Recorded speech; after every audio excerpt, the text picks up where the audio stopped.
त्याला आहे ना टाईम आउट देऊन टाक. तो आला का डायरेक्ट 10-15 मिनटाचा टाईम आउट देऊन टाकायचा. मग 10-15 मिनटं तो येत नाही. नाही तर त्याला आहे ना समजून सांग. त्याला समजून सांगायचं, नाही ऐकलं तर डायरेक्ट डागात हाईड करून टाकायचं. मग एकदम बरं सांग त्याला आणि टाईम आउट देऊन टाक. तुला कळतं का टाईम आउट जायचं? त्याच्या आयडीवरून कोणतरी येतं आणि खूप त्रास म्हणजे त्याच्या आयडीवरून येतं काय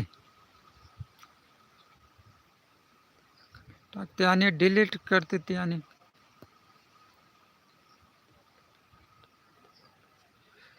म्हणजे ते आल्यावर डिलीट मारते काय? मग त्याला आहे ना आले ना आता पुन्हा आय डी चालू कर. आता तो आला ना